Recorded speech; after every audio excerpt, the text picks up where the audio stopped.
So just if you're catching us live, we're doing our MLB Survivor Week 2 preview. Just a little, I guess, announcements. There's no NBA today because of the NCAA tournament. So we're going to do just the baseball. I don't know whether we're going to go after this as for a preview or we're just going to go live later. I don't know, but whatever we'll let you guys know. What were you thinking, Bobby? Yeah, I would love to do a preview, even if it's fine. I'm ready, so whatever. Awesome, yeah. Okay, so we'll do that, and then there's a little 3-game hockey slate, and that's pretty much it for today. Yeah. So last week we got extremely fortunate. We number one took the chalkiest team, and number two we went 0-2 to start off, and we were on our hands and knees to get it done, but somehow, some way, the Survivor gods were shining favorably upon us, and we took San Diego, and they ended up winning the last 2 games. So we did get through just by the hairs of our chinny chin chins.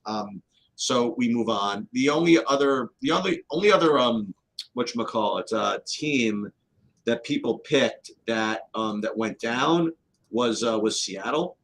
But that's obviously good news. So I want to kind of share when Bobby gets back. You there? I'm here. I'm in here. Can you hear me? Oh, I just don't see your face anymore. I don't know what happened. It shut me down when I was trying to change the title of the thing. So let me. Weird.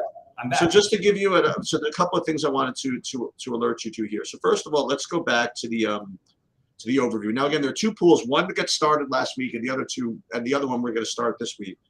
So just to give you guys there's a pick summary. So started with 180 people, 162 of them survived. And now we're moving on to week number 2. And what this site does, it's so funny. Like this one will show you kind of like the breakdown of who's playing who, 2 games, 4 games, or whatever it is, which is obviously really good to kind of look at. Now, I'll just show you what the other site gives you as far as Attorney Survivor. As far as data, what this will do, it will show you based on your pick, who's available. It'll give you the opponent's weighted win percentage. Now, again, through 3 games, it doesn't mean anything, but eventually it's going to show you, like who each team is playing and what their win percentage is. I mean, that's not particularly useful, but as it gets later in the season, that becomes somewhat useful. Now, the other thing I wanted to alert you to before we get on with this is there's one other really big difference between the 2 pools, and it's pretty sadistic because this first pool here, it was the one that gave us number 1, no strikes, like one team you mess and you're out. It also made us do a short week 1, which the other pool did not. And the other one, which is really, really cruel, is that this pool actually requires you to make a pick during All-Star Week when there are only 3 games. Oh my God, that's brutal. Well, but good luck to getting to All-Star Week. Well, no, people get to All-Star Week, but some people will, but that won't be many. The thing is, remember, going 2-2 is not that bad. Okay, so what we have to do really in advance is really plan out who we're going to want to have available on All-Star Week, because you'll look at, first of all, they're all 3 games, right? Mm-hmm. Every one of them's 3 games. And so I looked really quickly is the Cardinals are playing at home against the Nationals, right? So that would seem, at least at first glance, to be the one team that you probably want to save. You know what I mean? Right. So we have to remember that as we come in week by week, if it's between the Cardinals and somebody else, probably want to save them because, only having 3 games to work with is very, very difficult. And looking ahead, looking at the Mariners at home against Detroit, that could be one you might want to save. So this is something we always want to keep an eye on. So I just kind of noticed that this morning. The other thing I put up here as we go back to week number 2 is I also put up the DK Sportsbook, and they have the money line for actually 2 days, which is very helpful. Okay. So we'll be able to see who's favored, not just today, but for 2 days. The other thing that I did was just in preparation, I sent Bobby kind of a list of just again, what we're looking for is teams that are playing even number of games. So I listed all those, and we're able to knock out like a few of them kind of right away. Like Arizona's at San Diego and home against the Dodgers. Orioles are at Texas and home against the Yankees. Now, one other thing you have to keep an eye on, right? So if you're ever thinking of playing a team against Texas, remember you want to like make sure that you're not going to run into DeGrom, you know, and you might not notice it like in the first game, you know, because maybe he's not pitching the first game of the second one, but you really want to avoid, you know, targeting, I guess, Texas if you're going to have to deal with DeGrom. So the next thing I just wrote down some of these. I have like Red Sox. So this is what it says, like 3 at Detroit, home, and then home versus Pirates. Cubs 3 at Reds, 3 home versus Texas or whatever. And I just and there's like a whole just pile of them. Like, so Detroit, I put down, forget it. Colorado, so Colorado, even though they have 4 games at home against the Nationals, you just can't risk playing 2 games at Dodger Stadium first. You know what I mean? Like, you go 0-2, you're just kind of asking for trouble. Not to mention, just to give a quick rundown, the average, you know, I'm weighting 5 different sites average in terms of projected wins. The Rockies are supposed to have the 3rd to worst record in the major leagues at 66 wins. So it's not like anytime they're ever going to look particularly good, even if they're against these Arizona teams, because the Arizonas are actually a pretty well. But those are the times, by the way. I mean, like we're going to have to take Colorado at some point. So we're going to look for the weeks where they're playing the Nationals, for example. You know, look for the weeks where they're playing, you know, Diamondbacks or something, because you are going to have to take everybody. So I'm looking through the others. So I guess Milwaukee. I'm like, which of these you want to like knock out right away? Yeah, I think you want to knock out Milwaukee right away. I think you want to. I know that there's the Miami thing from Minnesota, who I think actually Minnesota's might end up being pretty decent this year, but I don't want to mess with Houston. You know what I mean? Yeah. So so Minnesota versus Houston, we're not doing that either. Yeah, and the same thing with the Mets, because Milwaukee is kind of feisty, and the Mets just finished the series with Miami, just back-to-back series. I don't know. I just don't know. I don't love that, but I don't know. It's a tough week because I really eliminated all but 3 things as even being viable. All right. Well, let's just kind of go through these. So Red Sox at Detroit, 3 at Detroit, home versus the Pirates. I think we wait for the Red Sox only when they have 6 games at home. I really do. I just think they're a really bad baseball team. That's it. They're going to hit, and they have one of the worst rotations. Their defense is going to be horrible. Yeah. Phillies 3 at Yankees. No thanks. Yep. This is the way we do these things.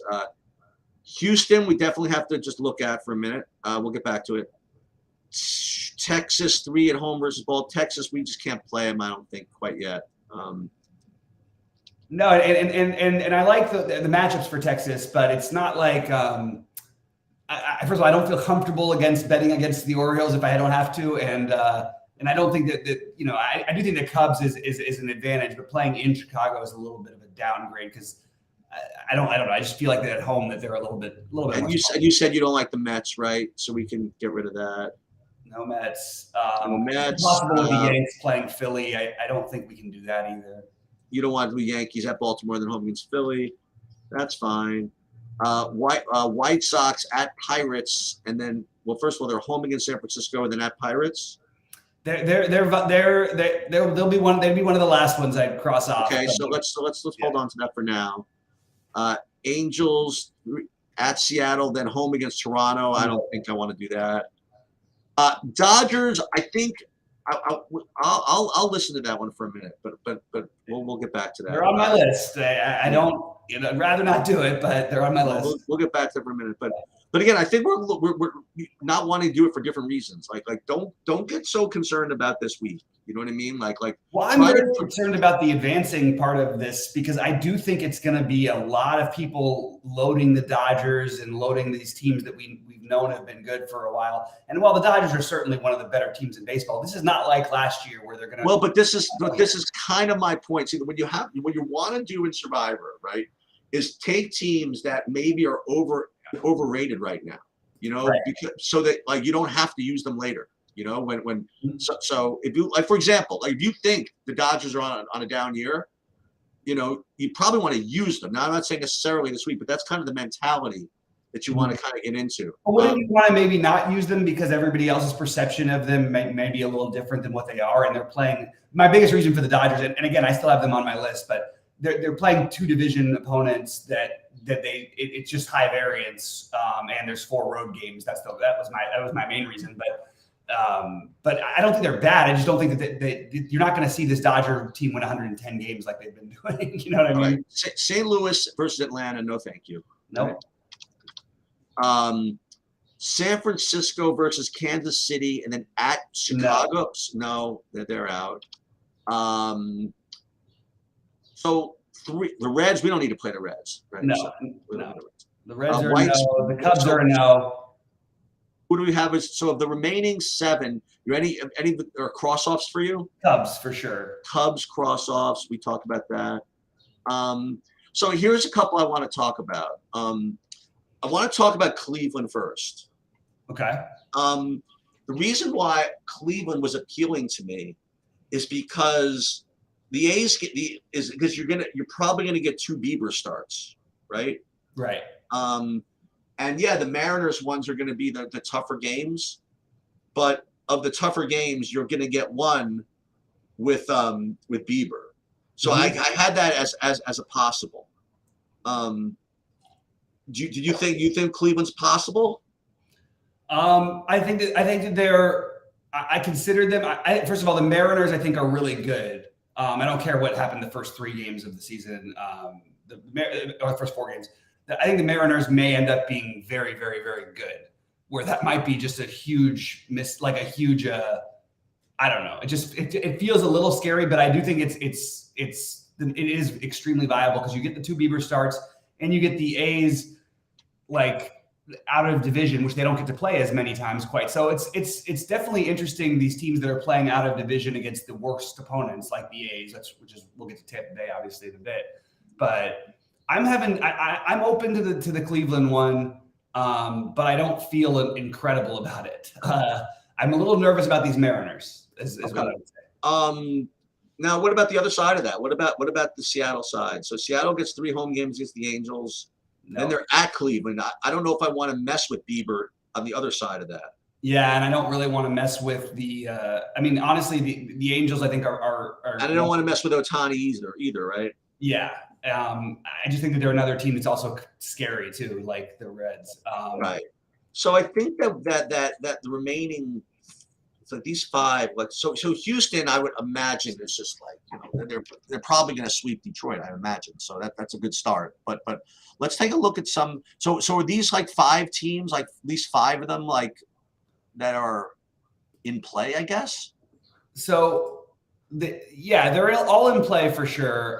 It's really hard not to naturally and the thing with Tampa that we're going to have all year. The reason why I'm in favor of using them now is they're playing 2 out of division. The reason why teams like Tampa and some of these other teams don't have a higher projected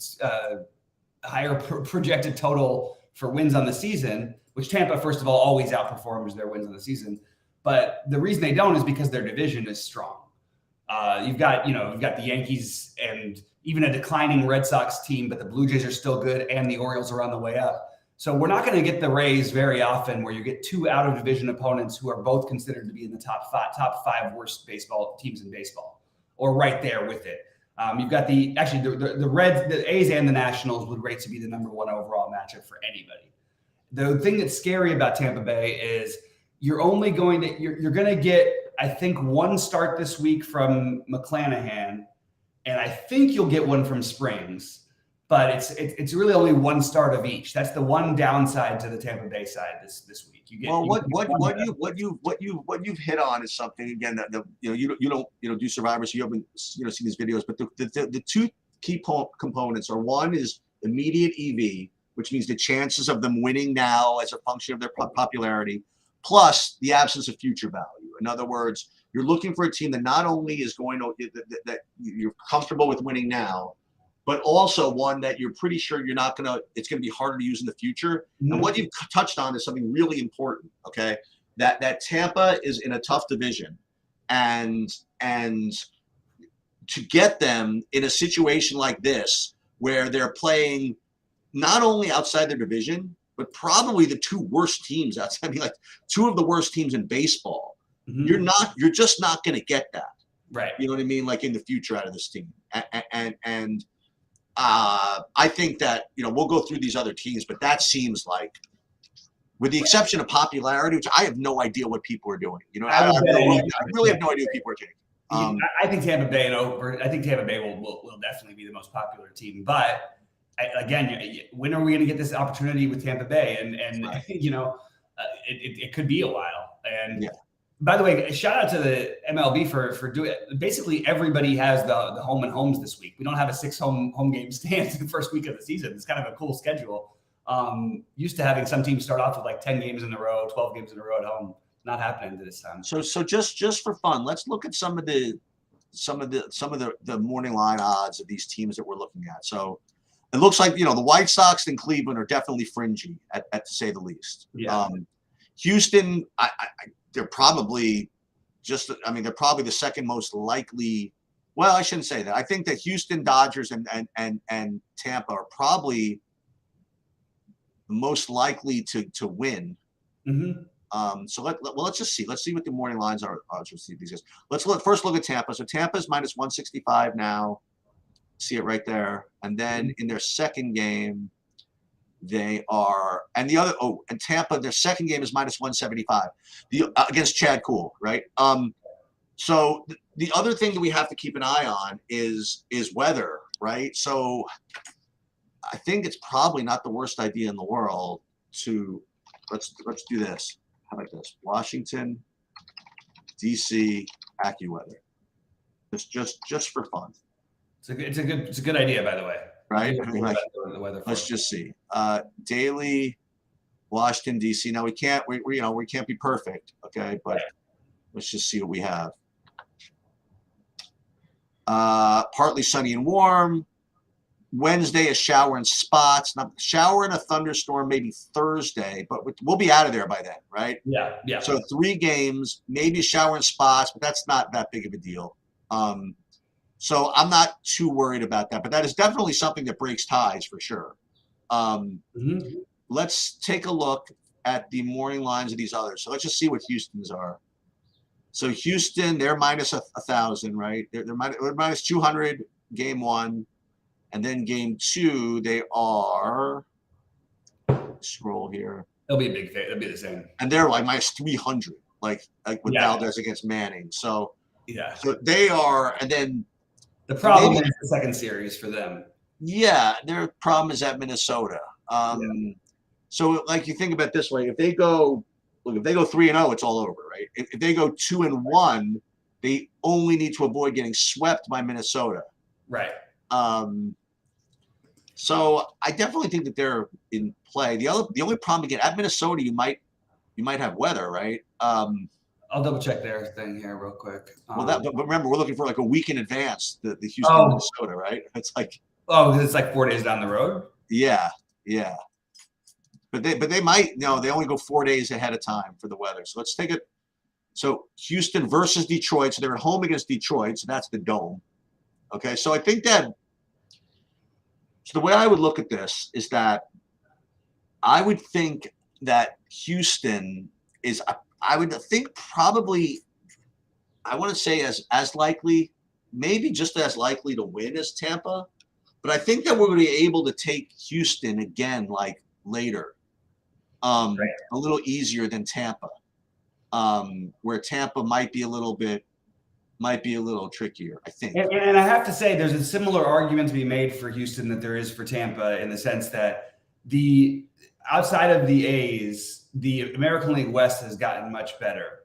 The Rangers are much better. The Angels should be better, and the Mariners are good. So you get them when they're not having to play in division against those guys, which is going to be hard to find. But other than the Seattle part of it. The problem is that is the part that does scare me a little bit. Now, am I saying Seattle's going to sweep them? No, I'm not throwing that out there. I do think that I think that they are the next most likely team that I would use. but I don't think it's by a ton over. If you wanted to gamble, the White Sox would be the gambling team, I feel like. Dodgers, Arizona. You got the Dodgers as a minus 200 plus both games here against Colorado. Yeah, it's tough they just split with Arizona in the first 4. It's just playing in Arizona. It's just that I don't feel like incredible saying the Dodgers are necessarily going to. Well, maybe all they have to do is probably win 2 of them. But well, the cool thing is with the Dodgers, there's always going to be times where you can get the Dodgers at home against Colorado or something. Yeah, exactly. And the NL West, outside of like one thing that's to keep in mind, though, the Diamondbacks, we've got to stop thinking of as like a really bad team. They should be considered like more of a 500 kind of a baseball team. They are not a pushover. So I don't want to be taking a not a pushover yet if I don't have to. I just think you're never going to get the matchup you're getting with Tampa Bay this week, and not to mention Tampa Bay is actually pretty good. It just outweighs everything else for me. But I hear you on the Houston argument as well. Let's look at the White Sox first. See what this is. So White Sox, they're like pick 'em in the first game against San Francisco, and then in the second game, where are they? Down. White Sox game. I don't see them, but I know they have another game. Hold on. White Sox is playing San Francisco, right? So yeah, I guess there's no line yet. Well, also that's another one. I mean, we already have weather issues today in that game. Yeah, no, that's dead. We can't do that. I just don't want to mess with the weather. So yeah, I mean, let's just take a quick other look here. I'm just taking a look at the. I just think I think Tampa Bay is the right thing to do, and I think Houston is the other thing that I would do. Okay, so here's the next choice, right? So we'll get rid of Cleveland. We'll deal with what we. Boy, when are we going to get Cleveland again? See, Cleveland's got the thing that Cleveland. Yeah, I mean that is a good question. But with the Royals and Tigers in your division, you're going to have. I haven't looked through the whole. You'll get Cleveland at home against Detroit like a couple of times, right? Exactly, I mean, or against the Royals. You know what I mean? Who does Houston have in their division? Houston has a really tough division. It's the Rangers, Angels. Well, the tough ones are the Rangers, Angels, and Mariners. Well, that's the thing. Like if you take Houston, I mean, it's going to be hard to like have confidence against Texas unless you can avoid DeGrom, which you might be able to. Right. But even that, I don't think Houston's that much better than Texas anyway, if at all. Yeah. So I think you're talking about very similar. Right. So I think that all 3 of these teams are viable. So the question then becomes is, do you want to? We should probably. I mean, it might be a good idea to play one team in one pool. Yep. And the other team in the other pool. And I think that if we were going to gamble. You should probably gamble in the pool where we're allowed 1 strike. You know? Right. So I think that in the sadistic pool, we should probably err on the safer side and maybe take Tampa, I suppose. Yeah, and like you said, it's very close between those 2. Between Tampa and Houston, you're saying? Yeah. So why don't we do so? Let's not gamble yet on Cleveland, and we'll go Tampa and 1 and Houston in the other. So which one do you think? I mean, which do you think is more gambling? So I can't remember the number. So one field has 160 and the other, or 180. How many players are in the other one? Yeah. Okay. Good question. So this one has picks. This one's only got. It looks like 68. Is that right? Oh, let's see. 68, but it allows you a strike. Right. So they're about similar. I will say this: I definitely think this pool is definitely sharper. The Gregorius pool, yeah.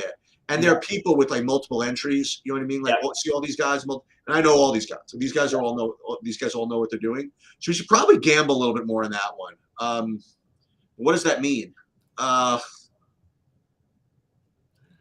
It doesn't. I guess that means that's the one you play the. I mean, it still doesn't sound like it, but if we were going to play Cleveland, for example, if you're going to play Cleveland, this would be the one to do it. But let's, we could still be cautious. Why don't we play Houston in this one? Yeah, and then we'll play Tampa in the other. And then we'll play Tampa in the other one. So hold on, let's go here. So we will pick. Remember, make sure you get right here. So we're not going to take Colorado, right? We're going to take Houston. Mm-hmm. Houston here, and then over here, we're going to take week 2. We're going to take the Tampa Bays. Let's just go back and let's just make sure that we have this San Diego and then Tampa Bay, and then let's just go back and confirm this. Pick recorded Houston Astros. And that's it. Now again, now Jayhawk was posting in the Discord, some thoughts, some ideas, and I mean, I'm not saying he's right or wrong. I really don't have no idea. I mean, I guess it seems right to fade stuff, but it's just so unclear. Right. Like who's good? You know what I mean? Like if I'm saving, you think you want to save the Dodgers, for example, but who knows? You know what I mean? Like so. Maybe it's not the worst idea to play a little bit cautious, but I do think it's very important to watch at least that one pool to save that All-Star game. I agree with you. The only thing I can't get over is the matchup of specifically having by the consensus. There is not one of these 5 things that I've aggregated that don't have the Nationals and A's at least 5 games worse than any other team in baseball. That's the closest they have, as much as 10 games worse than every other team in baseball. So what we're going to see, by the way, is we're going to listen. They got 13 games. You got a lot of teams to choose from this week. Mm-hmm. If in fact we get a whole bunch of ownership on, say, Houston and Tampa, then we're at least going to know like what kind of pool it is. You know what I mean? The people are going to be playing for immediate, win chances. And then we can have some fun. Then if we can like really project, then we can really start making some meaningful fades. But at this point, I really don't know how I was expecting even more to be on San Diego last week, and I didn't expect like all that spread out stuff in these 3 gamers. There are people that pick like 3 teamers and stuff like that. So we have to. I still think we need to probably be a little cautious. Yeah. Until we see what the hell's going on with these pools. So the only thing I want to point out, though, is that of all the teams playing 4 games, only one team won 3 games. Everybody else split. That's very interesting. So it's just you couldn't have had anybody. I mean, sure, we felt like the Rockies. We had to because they lost the first 2. We felt like it was nerve-wracking. The Dodgers still went 2-2 against Arizona at home. You know what I mean? Yeah. Because they picked the Dodgers, they just happened to win the first 2 rather than the last 2. Anyway. Yep. So it's pretty fun. I'm excited. I'm looking forward on a lot of things, and I'm already thinking about for NBA, how are they going to do this Survivor next year? Because I think this is a really fun format. It makes you think about a lot of different things. Yeah. But I also think that for the future for baseball, I think it will be fun to sort of maybe spread around with a few picks and wondering how many of them you want to put in the same thing. Because I always found that very interesting between you and Brave Jayhawk. Like when he was deep, when he would go with the same team in his last 3 lineups.